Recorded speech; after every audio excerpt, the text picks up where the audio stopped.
Om Sadashiva Samarambam Shankaracharya Madhyamam Asmadacharya Paryantam Vande Guru Paramparam Ishvaro Guratmeti Multibeda Vibhagne Yomavad Vyaptadehaya Dakshinamurtaye Namaha Sarva Vedanta Siddhanta Gocharam Tamagocharam Govindam Paramananda Satguru Pranatosh Maham Om Shanti, Shanti, Shanti Om. Namastê, sejam bem-vindos, boa noite.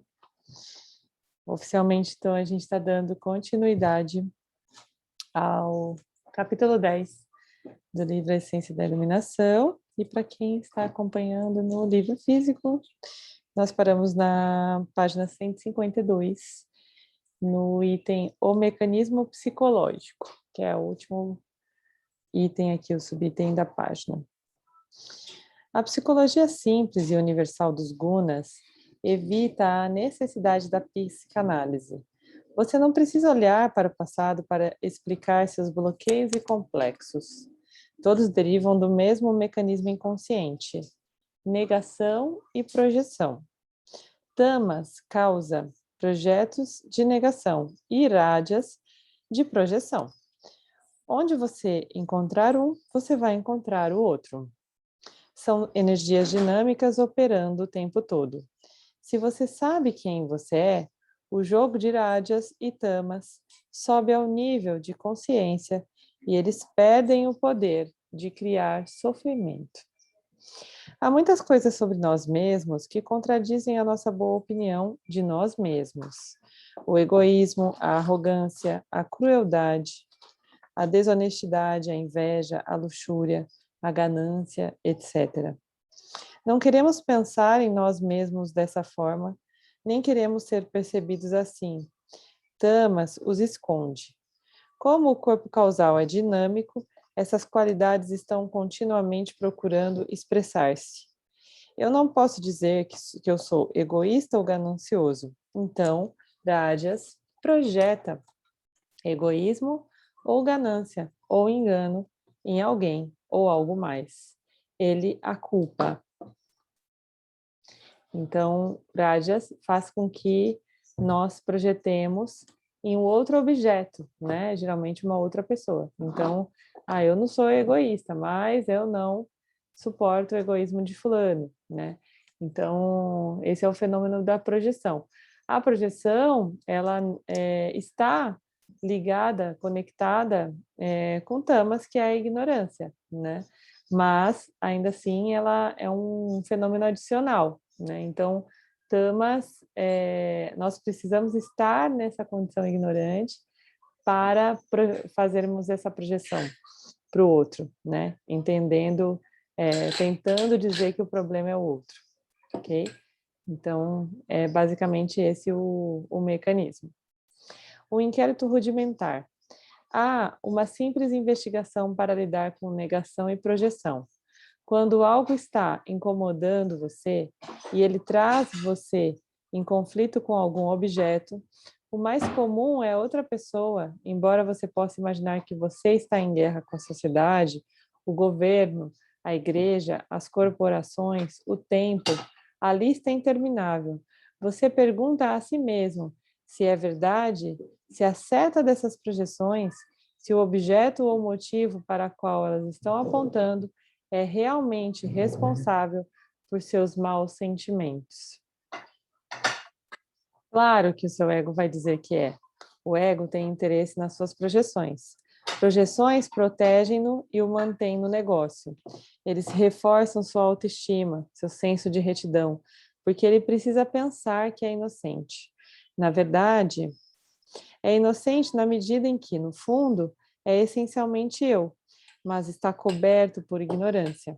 Infelizmente, Maya tem percebido que não conhece a verdade de sua natureza e pensa que é uma pessoa porque é condicionada pela sociedade. As sociedades têm inimigos prontos, na ponta dos dedos. Hitler tinha os judeus, Stalin, os capitalistas, pequenos burgueses, e os cristãos, Satanás, os brancos, os negros, maridos, esposas e esposas maridos. Precisamos de alguém para culpar. E não, eu não posso ser o problema, mas a verdade é, eu sou o problema. Não há problema além de mim. Então, o problema está em eu não conseguir identificar isso, né? Identificar onde o problema está em mim. E a gente tem uma dificuldade de fazer esse olhar introvertido, né? E entender esse problema partindo de nós, né? Ou dentro de nós, e esse fenômeno sendo projetado. Esse método leva em conta o ego e pergunta: é realmente verdade que... Três pontinhos. Às vezes é verdade que o mundo está fora de você. Então você precisa olhar atentamente para os fatos e ver se é razoável supor que o problema está em outro lugar. Se o problema está em outro lugar, então a reparação está em outro lugar e você precisa buscá-la em outro lugar. Ou você pode relaxar, porque não é problema seu. Mas nem todos os problemas são causados pelo mundo. Na verdade, muitos poucos problemas são centrados em objetos. Mesmo se um objeto está causando problema, sem o pensamento associado a ele, ainda é realmente um problema? Se não for, então todos os problemas, em última análise, pertencem a mim. Na terceira etapa desse inquérito, você vai um pouco mais profundo. Você investiga a razão pela qual você tem o problema. Você diz: quem seria eu sem essa crença ou pensamento? Esta é a parte difícil, porque é aqui que você descobre que o problema é essencial para a sua identidade. A resposta sempre é: eu ficaria feliz. Porque é óbvio, né, que as crenças impedem, elas apartam a gente, né, da felicidade. O próximo passo deve ser fácil, soltar o problema, mas não é tão fácil quanto não é essencial para a sua identidade.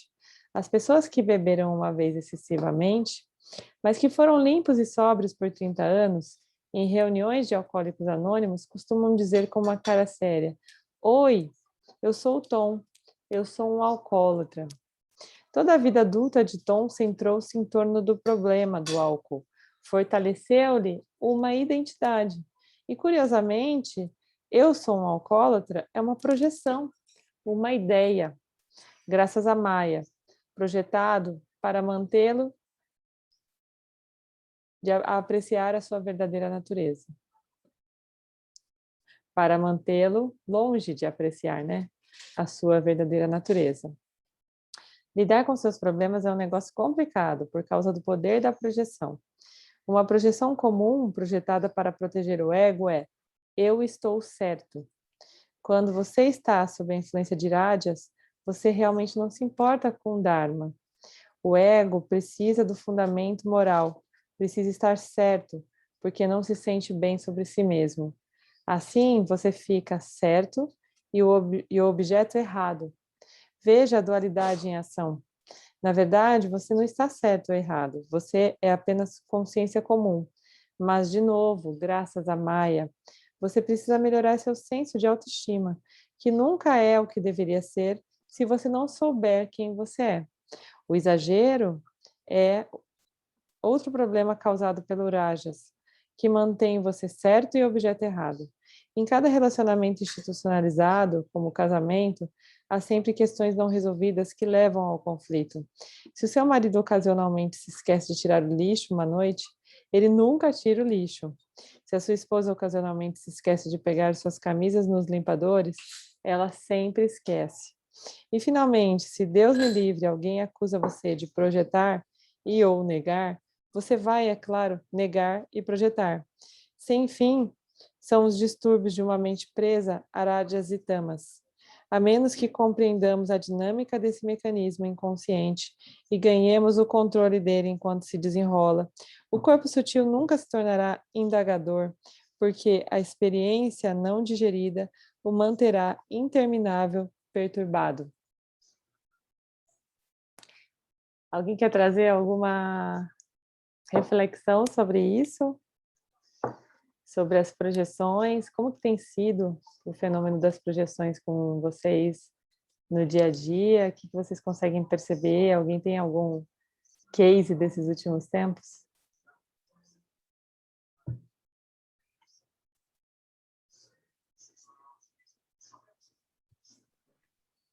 Já que temos... Tá dando para me ouvir?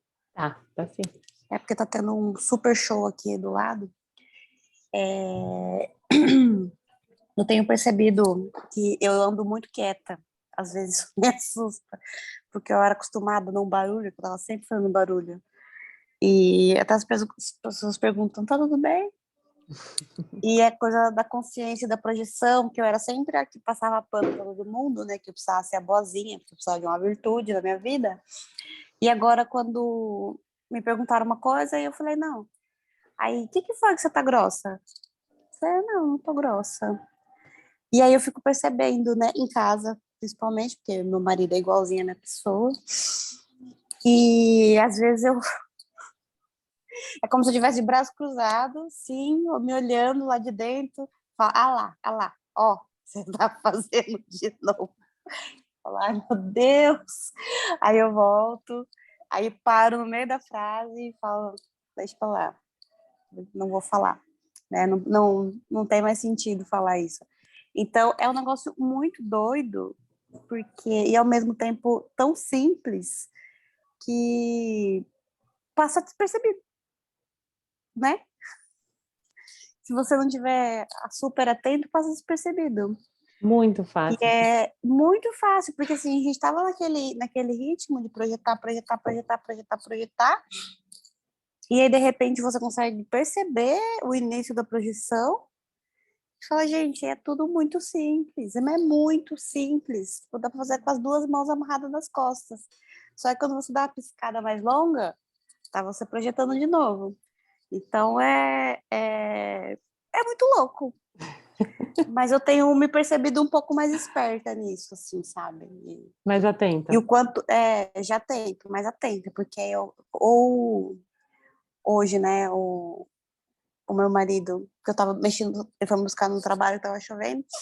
Aí eu tenho senha no meu celular, porque eu sempre tive. E ele, por que você coloca um monte de senha? Não sei o quê, que absurdo. Eu olhei pra cara dele. Falei, você é fiscal da minha senha agora? Fiscal do meu tempo perdido no celular, com as senhas que eu coloco? E isso já não, antes, se fosse antes, ia ser uma discussão. Aí eu falei, mas é uma maneira, né, de melhorar apontando o outro. Aí a minha consciência já me dá uma cutucadinha assim, né? Ah, igualzinho você. Ah, muito bem, tá Tem um conseguindo, modus igualzinho você. operandi, né? É.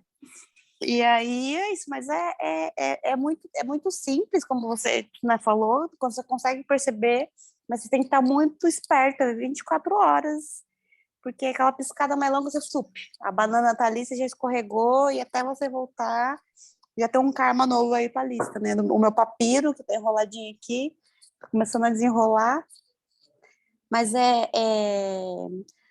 do começo eu tava relendo, né, o primeiro capítulo, Uhum.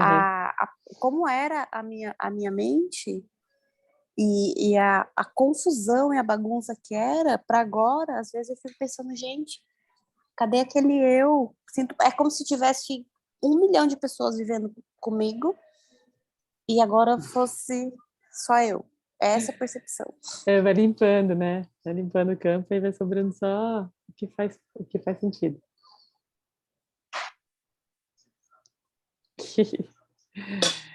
Que bom. E aí, Thiago, que mais? Quem fala mais? O Thiago tinha erguido a mão, desistiu? Eu tinha levantado a mãozinha, assim, eu deixei eles falarem, eu bati aqui. Eu Ah, sabia que você entendi. ia lembrar. para mim, até pela ausência nas últimas aulas, assim, por ter acompanhado fora do campo da poder trazer as discussões, ficou muito gravado a questão do estado de vigilância, né? O Carmen Young, não é? Isso. Ficou muito gravado isso, junto daquilo que eu acho que eu já até tinha compartilhado aqui com vocês, que foi uma coisa que eu tratei bastante durante a terapia nesse ano, que era aquele... Ah, eu até mandei, até compartilhei com vocês uma ilustração do desejo, frustração e o estágio de ódio, até chegar na autorreparação, né, que são as atitudes exageradas ali para tentar compensar. Uhum. E eu acho bem legal, assim, porque para mim isso eu trouxe muito para o meu dia a dia, esse estado de vigilância, principalmente com relação ao desejo, né, que são aqui Putz, como é que ele falou? Que são as projeções, né, que a gente faz As projeções, isso. durante o dia, essa parte do a Laura nunca tira o lixo, o Thiago nunca, sei lá, leva o cachorro para passear na hora certa. E, e também me deu uma quietada em alguns pontos. Em outros Uhum. continua do mesmo jeito. Mas o que eu percebi é que o estado de vigilância ele me trouxe também um poder de reflexão que tá fazendo diminuir meu tempo de digestão para essas coisas. Às vezes não precisa a Laura falar que o Thiago nunca leva o cachorro para passear na hora certa. Mas, caramba, não levei o cachorro para passear. Putz, passei da hora. Entendeu? Eu estou dando isso como exemplo assim bem genérico. Mas esse poder de reflexão sobre outras coisas que estão na minha lista de interesse, na minha lista de interesse no sentido de ficar de olho e vendo o que realmente é antes de tomar uma decisão de tentar alguma coisa nova, porque eu não sei qual é o caminho certo. Mas eu sei que algumas coisas do que eu estou fazendo ainda estão indo contra a minha alma, né? A minha essência. E isso ainda me Uhum. deixa num estado de ansiedade, eventualmente, num estado de frustração, eventualmente. E tem sido mais rápido essa percepção. Para algumas delas, já que eu tenho trabalhado há mais tempo, já consigo tomar algumas decisões antes de me deixar cair nos impulsos que me levam contra o que eu tenho de natureza, assim, que me traz a tranquilidade. Uhum. E foi uma percepção, assim, bem legal, porque a gente vai evoluindo conforme a gente vai fazendo esse livro de dança. Até estava falando com a Gabi um tempo atrás, que ela comentou, poxa, tá mais difícil. Não é que tá mais difícil, a gente está entendendo mais coisas agora, e a gente presta atenção em outras coisas que antes não estavam no campo. Antes não era um pratinho chinês girando na minha frente, estava muito longe. Ou, sei lá, ao invés de 2 braços, agora eu tenho para lidar com essa situação. E, e é isso, é uma adaptação nova. Eu acho isso muito legal, porque, querendo ou não, só mostra que a gente está no caminho, sabe? Tá, para mim, Thiago, Quarteiro Valim, esse tubinho de carne, esse personagem aqui hoje, ele, provavelmente, o que eu coloco assim como expectativa, é que eu vou sair muito melhor do que eu cheguei. Mas eu não tenho mais a ânsia que eu tinha no começo de, não, a iluminação. Acho que na primeira ação eu perguntei, mas como se sente um iluminado? Meu, para mim agora já tanto faz, sabe? Tipo, já me sinto melhor com várias coisas e as coisas que eu me vejo chateado por descobrir, ainda assim são muito legais porque é uma oportunidade nova que eu não tinha antes da gente começar as sangas de quarta. Que bom. Então, essa questão das projeções é interessante porque parece uma coisa muito simples isso que você trouxe, né? De falar, tem algumas coisas que eu já consegui conter na fonte, outras coisas ainda eu acabo projetando. Parece algo simples, mas é um salto quântico consciencial, sabe? Algo que você não tinha nenhuma condição de perceber há pouquíssimo tempo atrás. Hoje já fica muito evidente. Então, conforme você vai percebendo essas projeções que são reincidentes e que ficam forçando o sistema, né, e repetidamente, elas são as projeções mais fortes, que agora são conhecidas, né, que estão vinculadas aos seus vasanas mais vinculativos, né? E então é um salto quântico consciencial você ter ideia disso e você passar a gerir o seu mokshômetro, né, o seu processo de iluminação a partir disso. E porque até bem pouco tempo atrás você não tinha a menor ideia, você estava na ignorância pura, né? Então, às vezes a gente fala, pô, tá ficando mais difícil. Não tá ficando mais difícil necessariamente, tá ficando mais claro. E conforme a gente vai adentrando, né, fazendo uma analogia com o mar, o mar, quando a gente está mais na superfície, né, está mais raso, a gente fica se distraindo ali com as pedrinhas, com as conchinhas que aparecem, é engraçadinho, né? Conforme você vai indo para o alto mar, você sabe que o que tem lá embaixo não é conchinha, não, né? É tubarão, é bichão, então acaba trazendo uma emoção diferente. Putz, meu, parece que, né, que o cenário é outro, e de fato, o cenário é outro. E outro dia eu ouvi uma afirmação dos mestres do Kriya Yoga, dizendo que Maya, acho que foi dos mestres dos Hare Krishna, que Maya é a devota mais fiel de Brahman, né, de Ishvara, porque ela cumpre com seu papel eximiamente, né? Então, o que essa projeção, né? O que Maia traz? Ela traz exatamente essa projeção, né? Do aparentemente real. E ela projeta o tempo todo essa aparência. Ela faz o trabalho dela de uma maneira fenomenal, né? E a gente agora tem capacidade de identificar isso com infinita clareza, assim, comparado a um passado não muito distante, né? Então, essa parte é muito legal, porque a gente vai se dando conta de que, meu, tá rolando, a gente está se afastando aí da borda, a gente não está mais se perdendo com as conchinhas, né? Sim, eu tenho até uma dúvida sobre isso, que é como entra o Soma Zero agora nesse estágio novo. Assim, eu sei que você tem a experiência tanto da aluna quanto agora da maestra, né? De tá auxiliando a gente, guiando a gente nesse caminho. Ah, Florencio, parabéns, pessoalmente. Repete esse finzinho que eu não ouvi, Thiago. Como é que é? Eu te dei parabéns pessoalmente, foi seu aniversário essa semana. Foi meu aniversário essa semana. Gratidão, querido. Então, o Soma Zero, ele é eterno, assim, independente da percepção, né, do nível de percepção que a gente está abrindo para conectar mesmo. Por quê? Por exemplo, hoje a gente vê dentro de um relacionamento, aqui ele está falando bastante de relacionamento, né? A gente tem essa tendência de projetar, não tem jeito, porque é um mecanismo, é uma coisa que está dentro de nós, né? E aí, a gente, dentro do Soma Zero, o que a gente pensa? Bom, ou eu vou ficar o resto da vida ouvindo e me desidentificando com as projeções do outro, ou eu vou me afastar dessa pessoa, né? Então, se eu estou fazendo essa desidentificação, eu estou perdendo um nível de energia.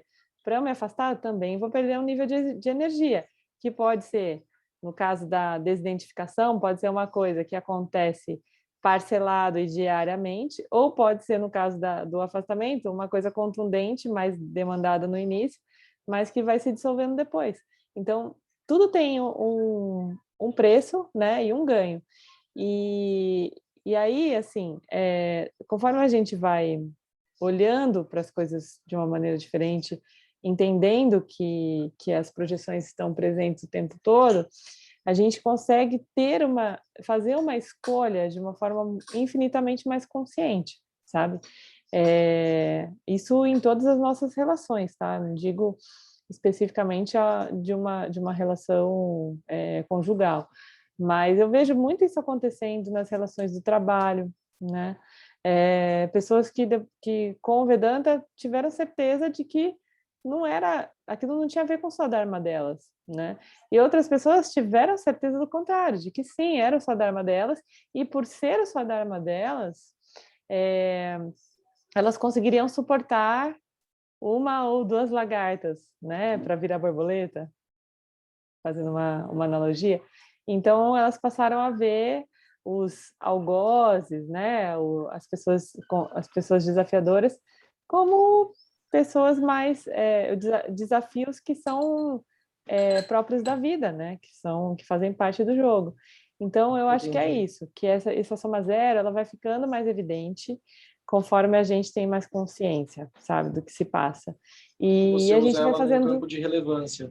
a gente vai fazendo escolhas mais leves, sabe? Fala, não, eu tô consciente que é isso mesmo e essa é a minha escolha por conta dessas ponderações que eu já fiz. Por quê?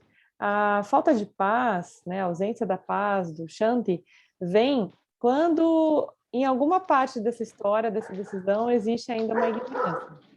Quando a gente consegue esgotar essas análises, né, e tomar uma decisão de uma maneira consciente, tranquila, isso automaticamente nos remete a um estado pacífico, né, conosco. E esse é um estado que precede a iluminação, né? Então, quem está num processo de iluminação tende a estar cada dia mais em paz.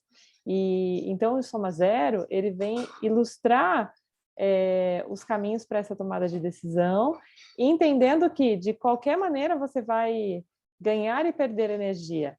E aí você vai escolher a maneira que faz mais sentido para você, né? A que te traz mais paz. É sobre isso no final. Entendi, ficou bem claro para mim. Claro? Ficou. E o Rodrigo e a Elis?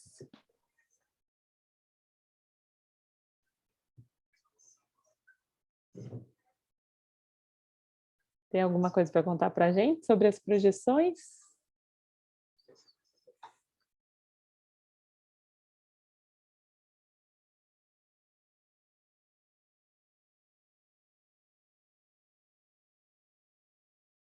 Então, vamos seguir aqui.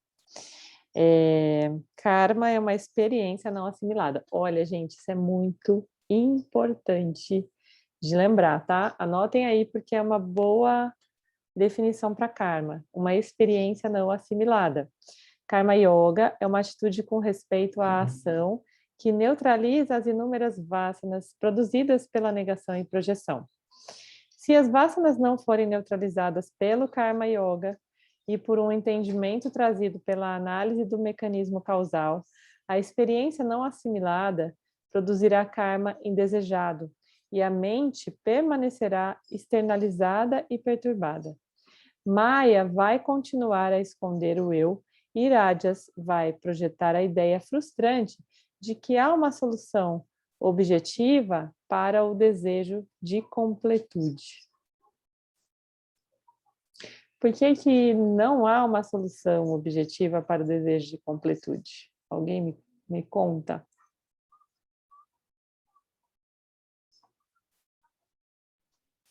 Porque a gente já é completo, só que a gente esquece. Então a gente fica buscando uma completude que não existe, porque já é. Ô, Thaís, nos meus estudos aqui do feminino, cada dia mais eu acho que o Vedanta é o feminino do mundo. Porque o feminino é o mar, né? É o sem forma, né? Você está ali naquele estar bem no receber e dentro de quem você é, sem estar perdida com a conchinha, porque a conchinha não é você, e sem estar perdendo, você está só no fluxo de quem é você, porque o ser, o da mulher, ele é interno, ele é para dentro, não é o feminino, Sim. a mulher tem uma parte maior. Ele é o dentro, que é onde está o nosso ser, ali escondidinho, atrás desse monte de barquinhos e coisinhas que a gente fica perdendo o tempo olhando, né? Faz muito sentido. E, inclusive, nos Vedas, né, eles usam muito o princípio feminino justamente para a descoberta do mundo, né? Então, eles falam a força de Shakti, Radharani, né, que é a consorte de Krishna, que são princípios femininos que encantam e ajudam a descobrir sobre a verdade do mundo, né? E uma outra coisa dentro do Vedanta mesmo é que o Vedanta tem como princípio básico a não violência, né? E o princípio feminino é esse que tem uma ligação direta com a compaixão, com o amor incondicional, né, da mãe. Então, sim, tem uma familiaridade, sim. Porque o feminino, ele sente, traz para ele, transmuta e expressa, Uhum. né? No Vedanta, no ser, a gente percebe e expressa a real natureza, não a reação Não dos há objetos projeção. a projeção dos objetos que estão Uhum. se apresentando. Isso mesmo. Eu fico passada com essas coisas. Mas o Vedanta está em tudo, não é mesmo? Então, Está em tudo. Vedanta está em tudo. Basta a gente se abrir para perceber, mas é um fato. Vedanta está em tudo o tempo todo.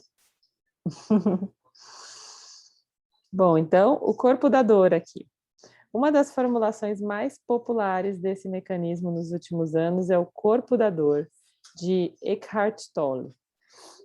É apresentado como uma entidade mais ou menos orgânica que se alimenta de experiências dolorosas, ou seja, que a própria dor se torna um vasana e depois um samskara.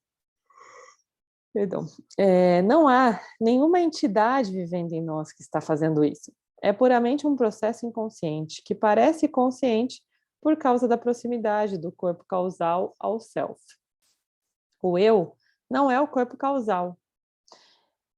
Está sempre livre das estruturas criadas por Maya que aparecem nele, mas o corpo causal é o eu, em sua manifestação mais sutil.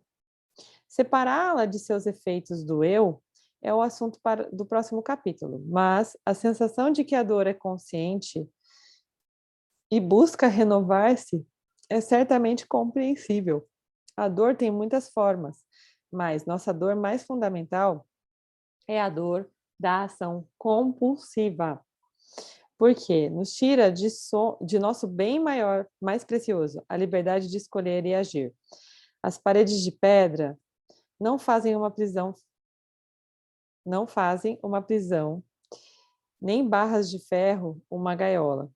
Como nós indicamos no primeiro capítulo, toda atividade humana é centrada em torno de uma tentativa de remover a sensação de limitação causada por ignorância, inspirado em desejos e medos. Não perseguimos objetos por causa dos próprios objetos. Nós perseguimos para a sensação de liberdade que se segue quando atingimos. A gente falou isso no primeiro capítulo de fato. O que elimina o desejo doloroso por eles. A síndrome de negação, projeção, que sofremos, produz a dualidade mais fundamental da vida, a dolorosa sensação de que estou separado do que eu quero, o tempo todo mascarando o simples fato de que eu sou o que eu quero.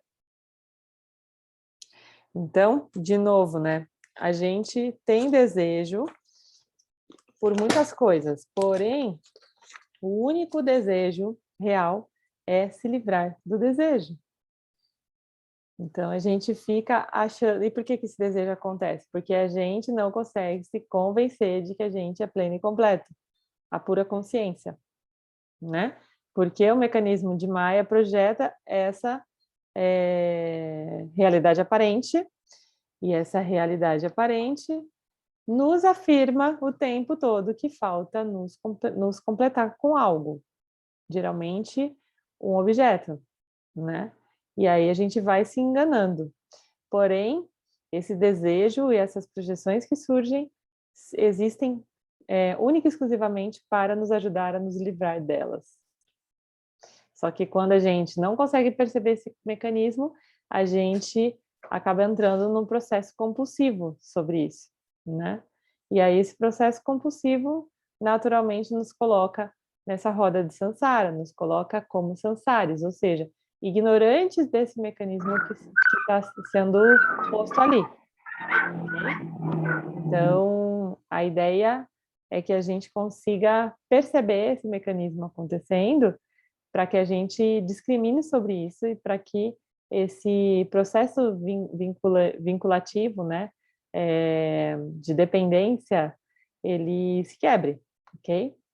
Deve ficar claro agora que a série de soluções experienciais para esse problema apresentado no mundo espiritual moderno não vai funcionar. Como pode uma experiência discreta do eu, uma técnica de meditação, ou perguntando infantilmente, quem sou eu, desfazer esse programa automatizado de mecanismo de produção da dor? É impossível. A ignorância é fortemente conectada nas redes neurais dos seres humanos e somente a ação consistente, baseada na compreensão, a desfazerá ao longo do tempo. Não tem como. Existem, assim, a gente falou lá no começo, né, da nossa, dos capítulos, que existem raríssimos casos, né, de divas que de fato se encontram com a iluminação no piscar de olhos, porque provavelmente eles estavam na cara do gol na última passagem e fizeram tudo direitinho, né, nessa passagem de agora, e de fato num piscar de olhos ou no estalar de dedos, eles conseguem descobrir que são um ser. Só que 99,9% dos divas precisam desse processo aqui, né? Que é um processo de dissolução gradual, porque tudo isso está realmente dentro do nosso mecanismo, do nosso corpo físico, tá? Então, a nossa rede neural, todas essas conexões neurais que são criadas, né, pelo nosso cérebro, já contém esse tipo de estímulo, né? Então, isso faz parte real do nosso mecanismo. Não dá para a gente imaginar ou acreditar que dá para ser no piscar, né, no estalar de dedos, essa transformação, tá? Somente as pessoas que estavam ali na cara do gol na última passagem têm permissão de acessar isso de uma forma precoce, né? Todos os outros jivas precisam fazer uma jornada em busca desse conhecimento, tá? Não é uma experiência aleatória que traz esse conhecimento, e sim o contato, de fato, que a gente chama de Shravana, né, ao próprio conhecimento, tá? Então, quando as coisas começarem a ficar um tanto confusas durante a semana, o antídoto é aumentem a exposição ao conhecimento. Coloquem, entre no canal, coloque novamente um capítulo aleatório, sabe? Algo que chame a atenção de vocês, prenda a atenção e simplesmente ouça, né? Ou então peguem o livro, leiam um capítulo que vocês já leram, né? O bacana é reler, porque tudo isso vai trazendo essa rememória. O contrário nos efeitos colaterais também, né? Então, quando a gente deixa de ter esse contato, essa sadhana, a gente naturalmente vai se esquecendo e vai se identificando com o complexo corpo-mente e automaticamente com o fenômeno de Maya. Ok? Como cultivar sattva? A mente é um jardim no qual Vedanta planta a semente do autoconhecimento que eventualmente se torna uma grande árvore. Não crescerá no solo tóxico da consciência sansárica. A lógica desse capítulo nos leva à conclusão de que uma mente satívica é necessária para a libertação. Como cultivá-la? Como transformar vasanas rajásicas e tamásicas em sattva? Eis a questão, né? Porque é basicamente isso que a gente tem que fazer o tempo todo. É só isso, no fim das contas. A prática de yoga é um compromisso de ajustar as proporções relativas de rajas e tamas com referência a sattva para produzir uma mente de pensamento eficiente, poderosa e clara. Quando a yoga preparou a mente, discriminando o eu dos objetos que aparecem nele, pode dar frutos. Você cultiva sattva conectando suas ações com os resultados. Isso nem sempre é fácil, porque os resultados têm efeitos observáveis e não observáveis. Se você beber uma garrafa de vinho, você vai se sentir estimulado, rajásico, e momentaneamente feliz, satívico. Mas no dia seguinte, sua mente será tamásica e cheia de arrependimento. Que você se entregue a si mesmo dessa maneira mostra que você está com dor. A dor motiva e a dor é o resultado de suas ações. Você não pode pensar claramente quando está com dor. Realmente, né, gente? Nós mulheres que o digamos, né? Porque quando a gente está em TPM, por exemplo, com cólica, a gente não consegue raciocinar, a gente fica fora do, do normal, né? E a dor, a dor física, né? Ela é massacrante, assim, para o processo de discriminação. A pessoa realmente fica concentrada, né? Fica sequestrada mentalmente e emocionalmente. Aí fica difícil. E a dor pode ser também do sofrimento mental, né? Não necessariamente uma dor física. A discriminação é muito simples. Se algo agita ou aborrece você, tem que ser renunciado. Você não pode simplesmente continuar fazendo o que está fazendo e, de alguma forma, esperar que sua mente se torne pura. E sem uma mente pura, a verdade não encarnará em você. Ao mesmo tempo, você deve assumir atividades que elevem e harmonizem a mente. Mas não é fácil, porque o ego usa seus hábitos para administrar rádias e tamas. Tire o hábito e é subitamente exposto à própria energia que está tentando eliminar. Ele fica ligado a coisas que não são boas para ele. Vai vir para cima com 1 milhão de razões pelas quais ele não pode deixar ir. Uma vez eu estava ensinando um amigo sobre maus hábitos, sobre seus maus hábitos. Ele me ouviu e disse: bem, Jim, pode ser uma merda, mas é quente e é minha. Se você sabe muito bem o que não é bom para você e você continua fazendo, você merece sofrer. Você está indo contra o Dharma. É assim que Ishvara nos ensina. Se você quer crescer, você tem que enfrentar a chuva, porque nos tornamos uma raça de selfies indulgentes. Os falsos gurus têm um campo fértil. Eles dizem que você não precisa fazer nada, ou que você pode se manter exatamente da mesma forma, porque ele vai levá-lo até lá, na iluminação.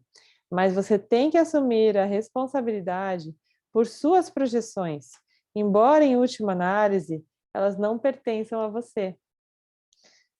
Gente, guardem essa parte, né, para a gente terminar aqui. Quando isso torna-se resolvido, você naturalmente responde de acordo com o Dharma. Então, eu quero fazer uma pergunta para vocês, né? Quando ele diz que, em última análise, essas projeções não pertencem a nós, a quem pertencem essas projeções? O objeto. Ao objeto? Objetos Ao são campo? ao campo? Pode ser? A Maia? Aí sim, ele. Agora você matou em cheio. Danadinha. Então, quando a gente diz, né, que Ishvara, o campo, né, somos nós, é fácil, né, a gente assimilar, falar, pô, claro, eu sou uma centelha divina, né, eu sou o ser, eu tô aqui e modifico o campo, então eu sou o campo automaticamente. Maia é a mesma coisa, não existe só um projetor dessa ilusão, né? Os projetores estão nos nossos olhos físicos, nós somos os próprios projetores da ilusão de Maia, né? Então, da mesma maneira que somos centelhas divinas, somos projetores de Maia, né? Então, essas projeções não nos pertencem, mas ao mesmo tempo nós estamos sendo voluntários, né? Voluntários inconscientes dessa manutenção da projeção de Maia, através do nosso olhar, né? Então, nos nossos olhinhos saem as projeções que é a própria projeção de Maia em ação, né? Cada vez que a gente está rajásico, que a gente projeta a nossa verdade no campo, nós estamos apenas sendo mantenedores de Maia. Ô, Thaís, só para dar, de vez em quando, né, quando bate um, tipo, velho, o que a gente tá fazendo?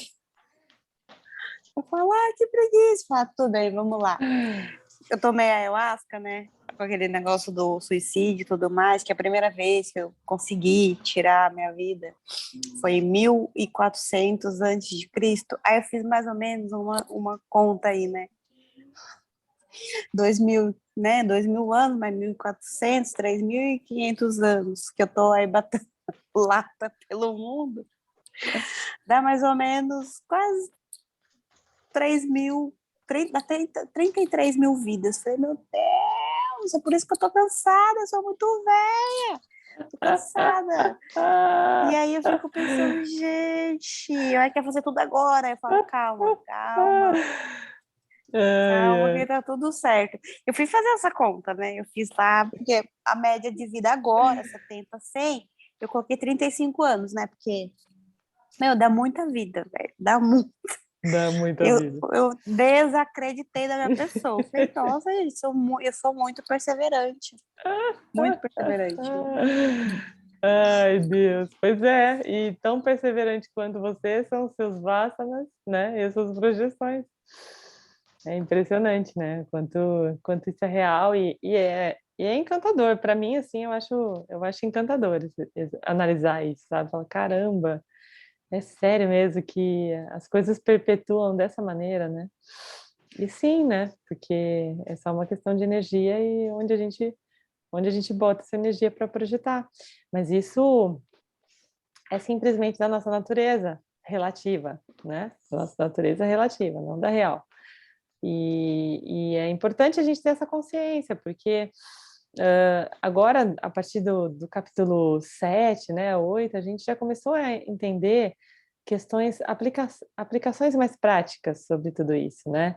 E quando a gente foge para Satya, né? Eu não quero estar aqui, eu tenho preguiça desse mundo manifestado. A gente está se furtando de fazer a nossa sadhana aqui, né? O nosso exercício e a nossa passagem mesmo, nossa missão.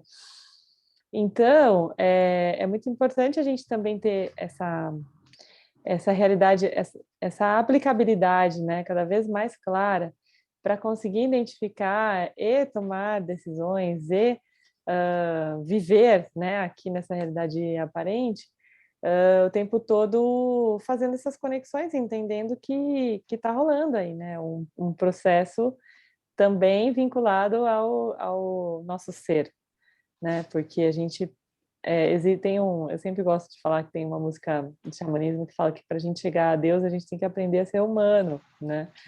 Então, a gente aprendendo a ser humano, a gente sai desse conflito de apegos e aversões, né? Então, é natural que quando a gente saia dessa dualidade, dessa polaridade, a gente passe a ter paz e, de fato, consiga entender, né, sobre a nossa real natureza. Porém, está tudo projetado para o contrário, né? E é muito importante a gente ter essa consciência, né? Alguém quer trazer mais alguma coisa sobre isso?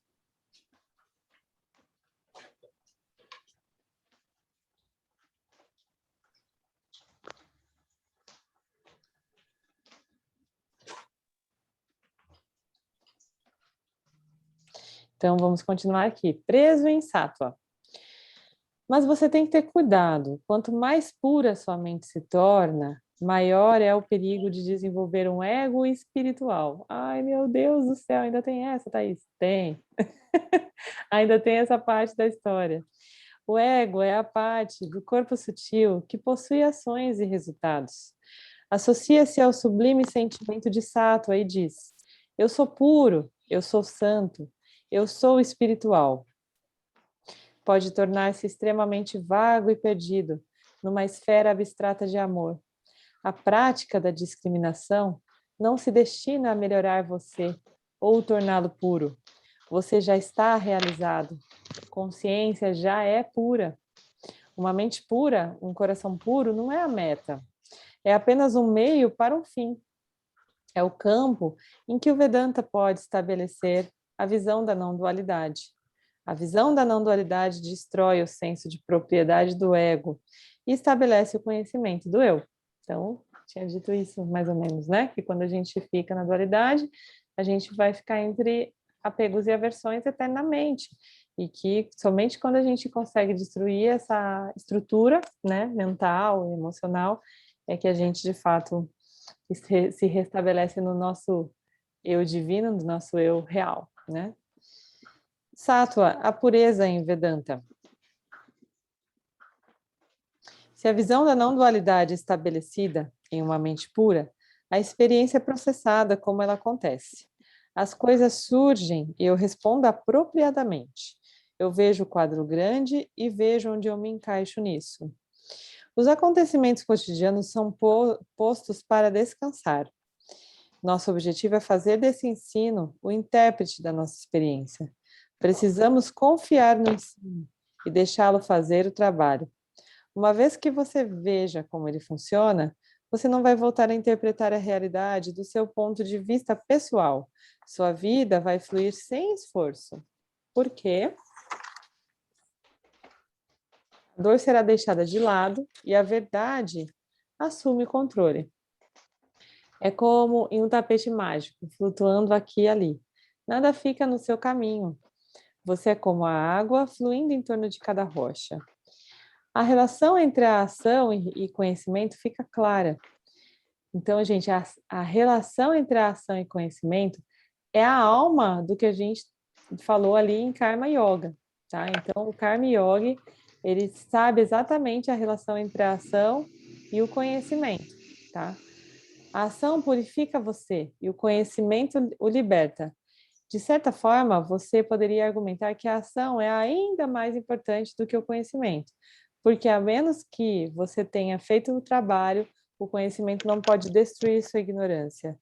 No próximo capítulo, a visão da não-dualidade, discutiremos o ensino base do Vedanta, a discriminação entre a consciência e os objetos que aparecem em você. O ensino dos três gunas aparecerá novamente em um contexto diferente, como eu tinha dito para vocês, né? Os três gunas vão acompanhar aí os nossos próximos capítulos, porque eles são uma parte estrutural desse conhecimento, tá? Mas antes de avançarmos, precisamos considerar como é possível, mas difícil, alcançar a iluminação através do yoga. Até agora, eu usei a palavra yoga para significar uma ação ou ações feitas para obter um determinado resultado. Sabemos que o eu é sempre livre e já realizado. Assim, o yoga não trabalha para a libertação. No entanto, pode levar à libertação. Embora o mundo moderno veja o yoga como um exercício, de fato, há um ramo do yoga que é puramente físico. No mundo védico, a palavra yoga geralmente se refere ao Yoga Sutras, o yoga dos 8 degraus ou membros. É um caminho de meditação levado a vários estados espirituais da mente. A gente tem mesmo uma tendência de associar yoga aos movimentos, né? Ao Hatha Yoga, que são aqueles movimentos mais desafiadores, né? Mas o yoga significa reconexão com o nosso ser, né? Uma religação, ok? Erro principal. Está aqui uma citação de um texto do Vedanta do século XIV chamado Panchadasi. Uma pessoa viu um raio de luz emitido por um diamante e o outro viu um raio vindo de uma vela. Ambos acreditavam que os raios vinham de um diamante e foram buscá-lo. Embora ambos tomaram o raio como sendo de um diamante, um encontrou o diamante e o outro não. Confundir o raio de uma vela com de um diamante é chamado de erro enganoso, um erro que não leva ao objetivo. A meditação ou a adoração da consciência também pode levar à libertação. Meditação. A meditação é uma ação. Embora algumas meditações insistam que o corpo seja posicionado de certa maneira, a meditação é realmente um ato da mente. Chamamos-lhes manasa karma. As pessoas que fazem meditação acreditam que a técnica produzirá a experiência de iluminação. É por isso que você vê o esclarecimento como um estado na literatura yoga, bem como a ausência óbvia de um meio de autoconhecimento. O meditador quer alcançar um certo estado, como samadhi ou nirvana. Sabemos que isso não é possível, porque a realidade é consciência não dual. A não dualidade significa que há apenas um estado, e você é ele. Os gunas são 3 estados diferentes criados por Maya, fora da consciência não dual. No entanto, a meditação pode, inadvertidamente, levar à libertação. Portanto, ele é chamado de erro principal. Um dos melhores exemplos de um erro principal é a experiência de Ramana Maharishi, um dos maiores sábios da Índia. Está aqui uma descrição de uma experiência que ele entregou o conhecimento do self. Eu senti que ia morrer e o que tinha que resolver e que eu tinha que resolver o problema sozinho. O choque do medo da morte levou minha mente para dentro e eu me disse mentalmente, sem formar as palavras: agora a morte chegou. O que significa? O que é que está morrendo? Esse corpo morre. E de repente, dramatizei a ocorrência da morte. Deitei-me com os membros estendidos, ainda como se o rigor mortis tivesse se posto e imitado um cadáver, de modo a dar maior realidade à investigação. Segurei a respiração e mantive meus lábios firmemente fechados para que nenhum som pudesse escapar, de modo que nem a palavra eu, nem nenhuma outra palavra pudesse ser proferida. Bem, então, eu disse a mim mesmo, o corpo está morto. Ele será levado rígido para a terra, em chamas, e ali reduzido a cinzas. Mas como com a morte do corpo estou morto? É o corpo eu? É silencioso e inerte, mas eu podia sentir toda a força da minha personalidade, até mesmo a voz do eu dentro de mim, para além dela. Então, eu sou o espírito transcendendo o corpo. O corpo morre, mas o espírito que o transcende não pode ser trocado pela morte. Isso significa que eu sou o espírito imortal. Tudo isso não era um pensamento maçante. Passava por mim vivamente, como uma verdade viva que eu percebia diretamente, quase sem processo de pensamento. Eu era algo muito real, a única coisa real sobre o meu estado atual. E toda a atividade consciente conectada com o meu corpo estava centrada nesse eu. A partir daquele momento em diante, o eu, ou eu em maiúsculo, centrou a atenção em si mesmo por um poderoso fascínio. O medo da morte havia desaparecido de uma vez por todas. A absorção no ser continuou ininterrupta desde então. Outros pensamentos podem vir e ir, como as várias notas de música, mas o eu continuou como a nota fundamental que subjaz e mistura todos os outros estados. Se o corpo estava envolvido em falar, ler ou qualquer outra coisa, eu ainda estava centrado no eu. Antes dessa crise, eu não sentia nenhum interesse perceptível ou direto nele, muito menos qualquer inclinação a habitar permanentemente ele. Olha que incrível, gente. Ramana Maharishi contando da sua experiência de iluminação. Então, ele foi um dos casos fenomenais assim, sobre esse processo de iluminação. Ele conseguiu atingir num num estalar de dedos, tá? Mas você vê como que aqui nesse texto tem um nível de detalhes, assim, de clareza, né, de consciência do processo. Então, ele estava preparado, porque ele não se desesperou, ele conseguiu discriminar acerca desse processo, né, de morte que se passou com ele. Tem outras pessoas que alcançaram o processo ou que falam disso em histórias e relatos parecidos com esse? Achei bem interessante assim de ler esse ponto de vista em específico.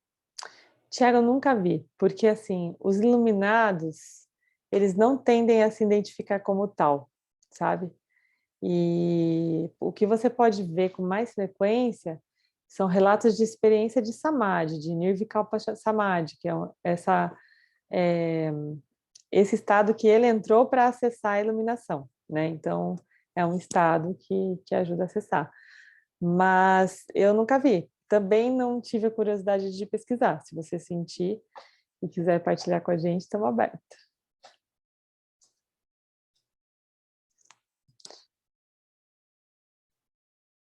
Essa é uma típica experiência própria. Ele ou algo parecido acontece em algum lugar, a muitas pessoas todos os dias. Há uma vasta literatura sobre esses tipos de experiência. Eu estou lendo de novo? Não, né? Tinha parado aqui Não, mesmo. tá certo, tá certo.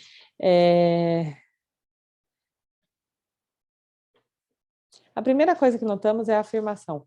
O choque do medo da morte levou minha mente para dentro.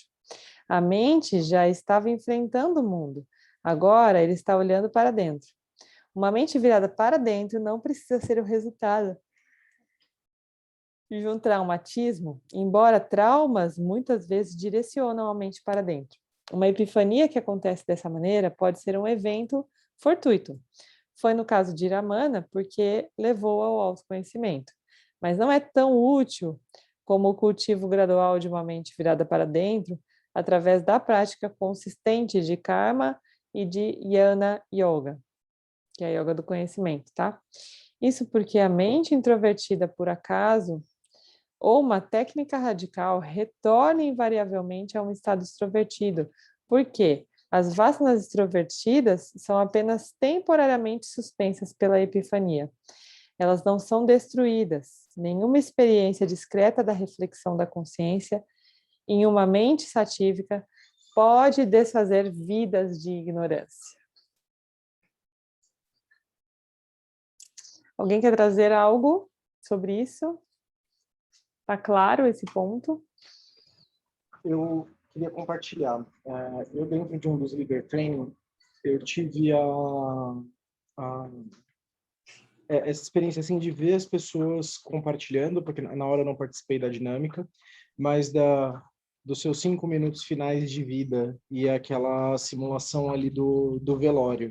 Uhum. E um caso pegou muito assim para mim, eu tenho amizade com essa pessoa até hoje. Além dela ter me acolhido num outro exercício, eu estava perto e eu ouvi o dela. Uhum.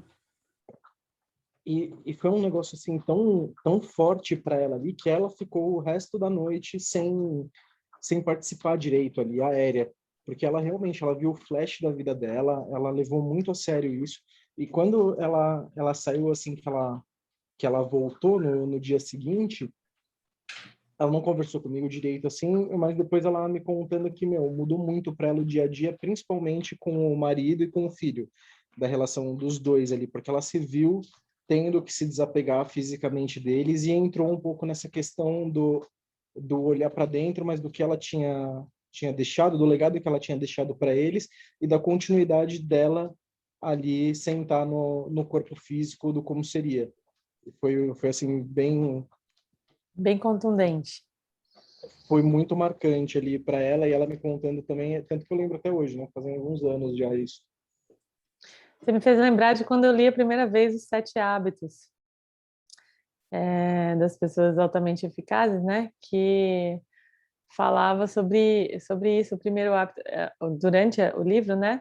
A leitura, no primeiro hábito já o autor, ele desafia a gente a pedir feedbacks, né? Pedir para as pessoas que estão mais próximas de nós escreverem um obituário para a gente, sabe? Uma homenagem, assim, de óbito.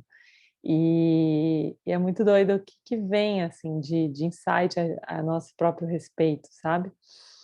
E essa experiência, né, as experiências quase-morte, chamadas EQM, elas são muito poderosas mesmo, a ponto de fazer esses ajustes, né, comportamentais profundos. E eu acredito, inclusive, que tem pessoas que queimam os karmas ali quando vivem isso, né?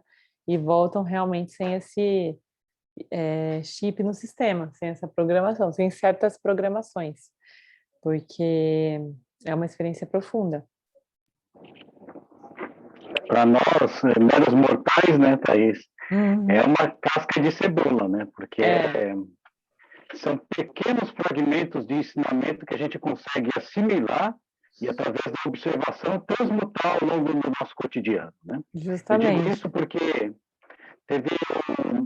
nós estamos participando do Sagrado Masculino e já fizemos 3 sessões. E a primeira sessão, a tônica principal era nos conectarmos à energia do amor, que através dela a gente conseguiria entender e compreender o feminino dentro de nós, né? Vocês estão escutando, conseguindo escutar direito? Eu ia te avisar que o seu Tá fone, robotizado. ele tá robotizado, tá chegando... Um minutinho só.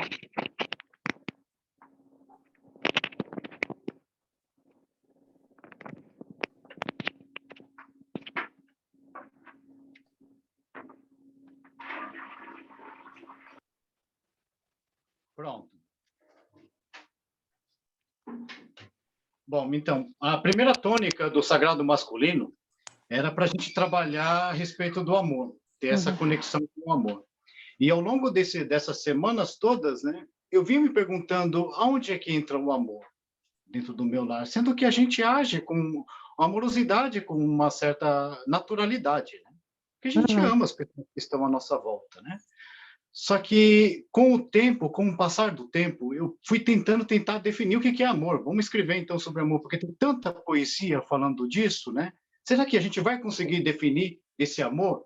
Porque parece que, através dele, a gente vai alcançar uma determinada compreensão do que é a iluminação, né? Só que a gente eu cheguei à conclusão de que amor é Deus. E se Deus está presente em tudo, e ele é inefável, inenarrável, não tem como a gente, como ser humano, como a formiguinha que nós somos, né, tentar defini-lo. A gente faz uma noção do que seria isso, né? Se ele é tudo, então o amor está presente em tudo e em todos. A questão é como a gente vai conseguir se relacionar e captar amor de um desgramado que só faz o mal para os outros, né? Essa coisa toda no nosso cotidiano, né? De uma pessoa que te ofende diretamente, né? Como é que eu vou tirar amor disso, né? Você quer dar uma pancada no sujeito. Então, isso daí, sabe, trabalhando ao longo da semana nesse amor, falando, poxa, como é que eu vou me conectar a ele, né? Como é que eu vou ter essa amorosidade e aceitar que muitas vezes eu não vou ter isso, eu vou ter o contrário disso. Então, aliás, nem seria o contrário, né? Seria a ausência, né? Então, se tudo é amor, é a ausência de amor quando a gente age no nosso cotidiano, né?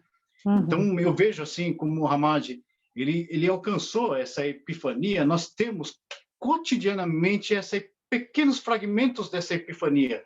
Agora, quando a gente consegue agarrar um pedacinho desse ensinamento, é que a gente começa a pegar e transmutar.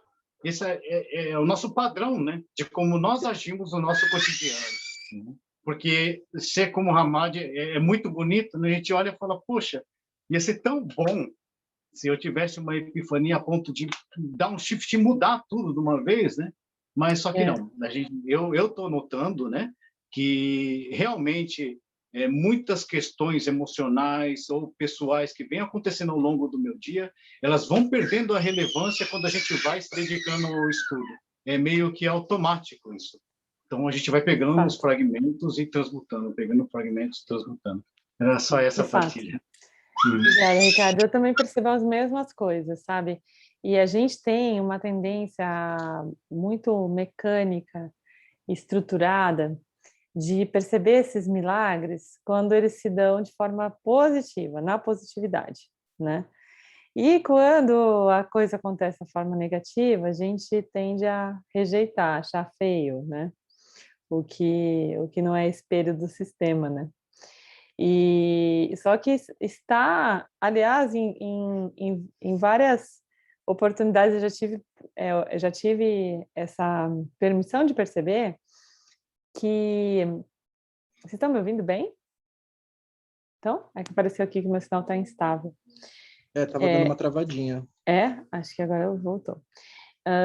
Eu já tive permissão de perceber que quando não está pautado necessariamente na positividade, e a gente consegue quebrar esse padrão de aversão, aí que a gente goza mais dessa vivência mesmo, né? Dessa experiência de se aproximar do nosso ser, sabe?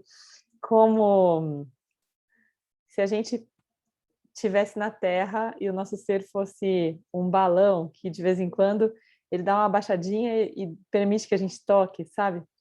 Então, eu tenho essa sensação, assim, toda vez que eu olho para uma coisa e quebro uma criptografia e alcanço, assim, uma outra visão, eu tenho a impressão que eu toquei no balão, sabe? Ai, meu Deus, toquei no balão. Aí ele volta lá e fica um pouco mais distante, de vez em quando ele baixa de novo, né? E a gente tem essas oportunidades.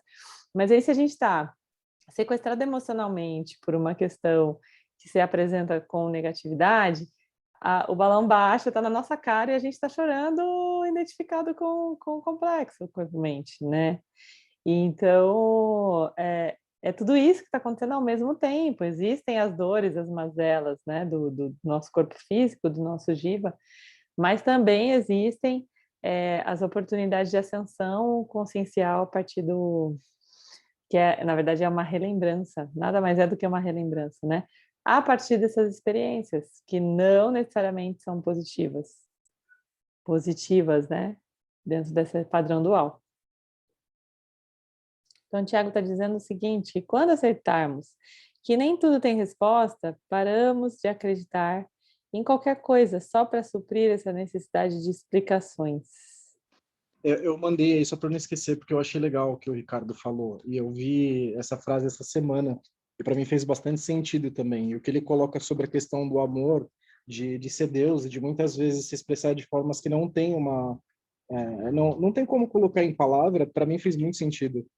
Não tem uma lógica, né? Desafia a nossa lógica mental, estrutural.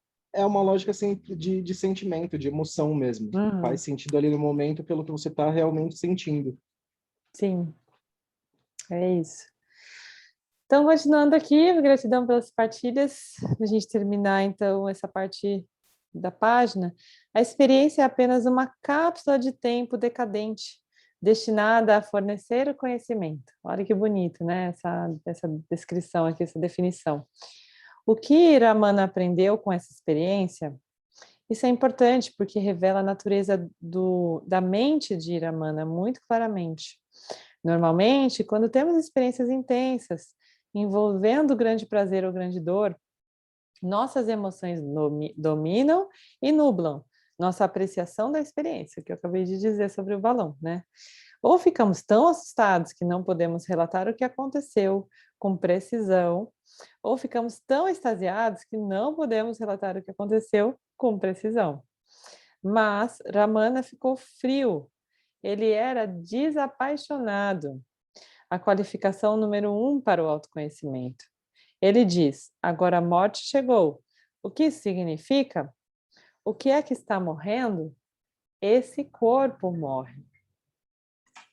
Vedanta está preocupado com o significado. É o conhecimento que acaba a busca do conhecimento, né? Ele termina, ele encerra. Acho que a palavra ideal aqui é encerra, né? A busca do conhecimento. Aqui você tem uma mente inquirindo, não fascinada pela experiência, que procura compreender a experiência. E usando a lógica, ele tira a conclusão correta. Esse corpo morre. Já podemos ver por implicação que ele sabe que ele é diferente do corpo. Ele o objetivou completamente. Em seguida, ele dramatiza, dar maior realidade à investigação. O resto das suas reflexões, até é silencioso e inerte, são mais uma confirmação de sua compreensão de que ele não é o corpo. Em seguida, chegamos à realização do eu. Esse é o lado positivo, o que acontece quando o mundo é negado. Ele diz: mas eu poderia sentir toda a força da minha personalidade e até mesmo a voz do eu dentro de mim, além dela. A palavra personalidade é bastante interessante. Não sei se essa foi uma tradução correta nas palavras de Ramana, mas ele provavelmente quis dizer o corpo sutil. É muitas vezes referida como o eu incorpóreo, mas que parece ser encarnado quando você olha para ele através do corpo. Então agora ele está ciente do corpo morto e do corpo sutil, e até mesmo a voz do eu dentro de mim, além disso. Você vê toda a estrutura do eu nessa experiência. Então ele conclui corretamente. Então eu sou o espírito que transcende o corpo. Ele respondeu à pergunta: quem sou eu? Que até esse ponto ele nunca tinha sequer considerado. A maioria dos meditadores, aqueles abençoados ou malditos, como pode ser o caso, por epifania acidental que experimentam o reflexo da consciência em uma mente satívica, não tem discriminação. Ramana, ao que parece, era altamente discriminador, mesmo que fosse um mero rapaz de 17 anos, olha só, gente, se eliminou aos 17, lembrando, né? E não tivesse ideia do eu antes dessa experiência. Discriminação, juntamente com desapaixonação, situa-se no topo da lista das qualificações. Veja a lógica. Então eu sou o espírito, consciência, transcendendo o corpo. Em seguida, a cereja do bolo. Ele descreve o autoconhecimento. Tudo isso não era apenas um pensamento maçante, passou por mim vivamente, como uma verdade viva que eu percebi diretamente, quase sem processo de pensamento. Quando a gente pensa demais, a gente está ocupando o nosso HD com projeções, né, de Maia. Então, a ideia é não pensar mesmo. Quando você tem alguma experiência, o conhecimento dessa experiência surge na mente. Esse conhecimento precisa ser apreendido se você quiser entender a sua experiência. Nesse caso, ele testemunhou o conhecimento piscando vividamente através de mim como verdade viva. Isso deve acalmar as pessoas que dizem que a mente tem que estar pronta para a iluminação. As palavras operativas são quase sem processo de pensamento. Isso significa que houve pensamento. Então, a gente vai parar aqui na página, na segunda, da 162. Alguém quer comentar essa partezinha?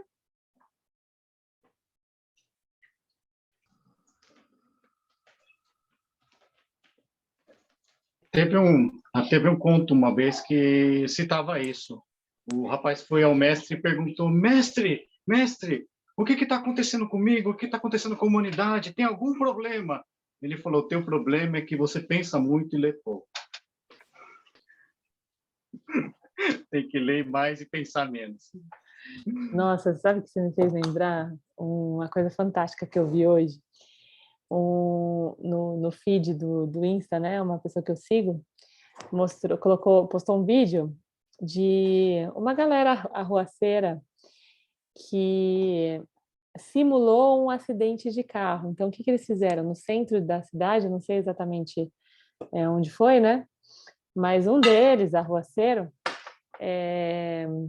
chegou e bateu com tudo numa porta, essas portas de bar, sabe? De correr. E aí bateu o corpo, assim, contra a porta, então fez um barulho de colisão, né? De veículo. Gente, é a coisa mais bizarra, assim. Em 5 minutos, tinha uma multidão no lugar, sabe?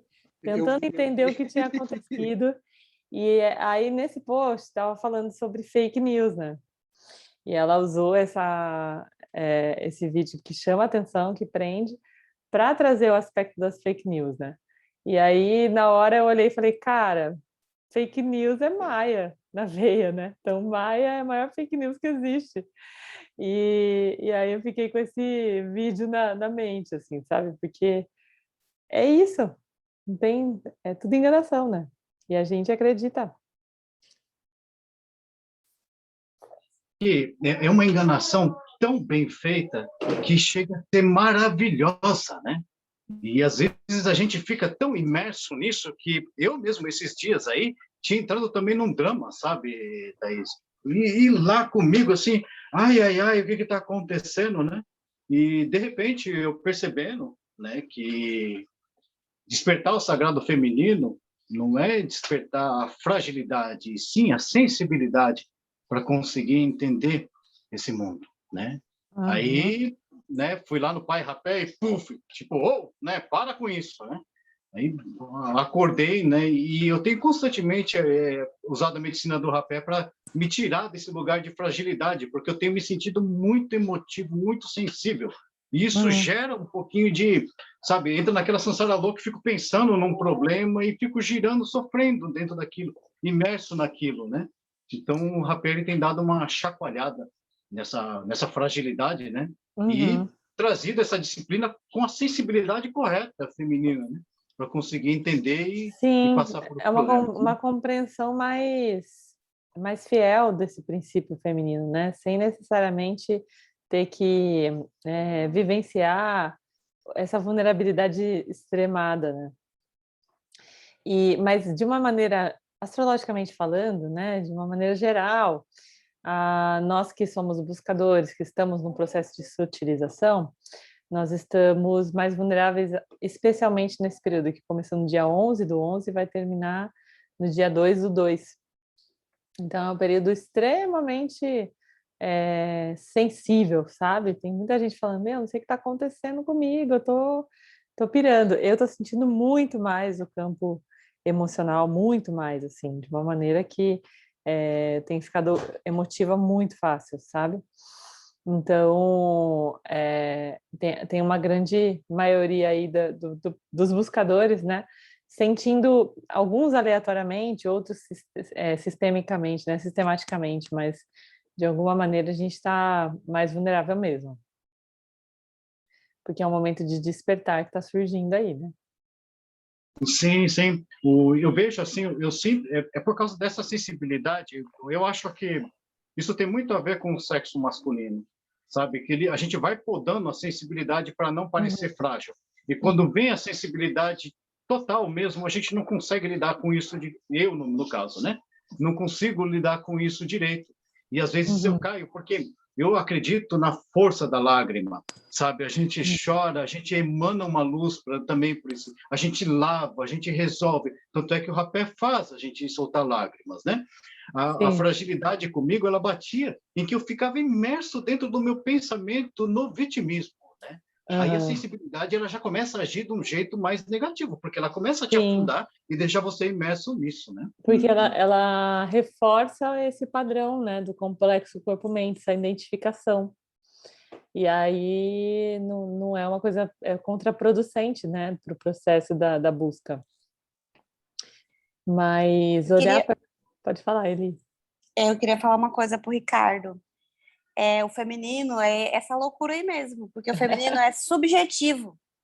Você não sabe se você está sentindo, se você está sentindo, de onde que vem, você não é palpável. É a coisa da intuição, você só vai saber que era verdade a hora que acontecer. E isso dá uma sensação de impotência, que a gente não consegue provar e nem deixar de sentir. E aí isso leva pra gente, a impotência é um dos maiores sentimentos que levam a gente para esse círculo aí da vítima. Não posso fazer nada, então vou fazer o quê? Eu vou fazer o pobre coitado, né? Aceitar a impotência de que a gente não pode mudar nada, né? Fora. Então, por isso, tem um monte de mulher fugindo do feminino, porque é estranho aí, como se você caísse no meio do mar, água para cima, água para baixo, para um lado, para o outro, você não tem pé. Você só se entrega ao sentir. Bem-vindo ao mundo feminino. Eu vejo que vocês são muito guerreiras, porque, olha, estou sentindo só um fragmento disso daí, e como traz uma confusão mesmo, né? O nosso coração fica, e a mente, né? Tentando pegar e arrumar uma congruência aí nesse meio, é bem complicado mesmo, né? Porque o masculino é o logos, é a cabeça, e o feminino é o sentir, né? O subjetivo. Então, quando você começa a tentar colocar o subjetivo no raciocínio, no lógico, aí que Dá ruim. vira o cabeção, dá ruim mesmo. Alguém mais quer trazer alguma percepção?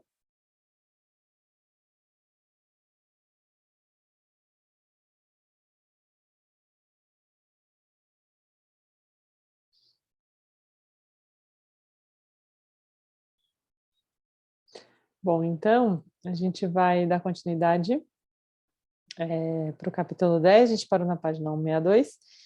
Eu vou reler o segundo parágrafo da próxima, no próximo encontro.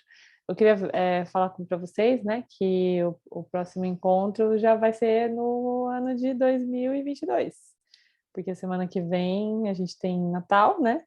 Depois tem Ano Novo, tem pessoas que já vão viajar e tem seus compromissos familiares, né? Hoje mesmo, eu acho que por conta da semana passada, o pessoal ficou meio confuso se teria ou não, já tem menos gente. Então, essa tendência, né, de Maia projetou Natal, Ano Novo, e a gente vai seguindo esse fluxo, né, enfim, dos calendários. Mas, então, a gente volta na primeira quarta-feira, que talvez vire terça-feira. Teria algum problema para vocês? Não? Talvez em 2022 a gente vai tocar de terça, tá bom? Só vou ver se essa agenda fere alguma outra agenda aí de alguém, mas é provável que sim. Então, eu agradeço a companhia, desejo para vocês mais e mais conhecimento nesse ano de 2022, que seja belo e esclarecedor. E trago aqui para a gente o mantra que nos convence de que somos plenos e completos. Purnamada.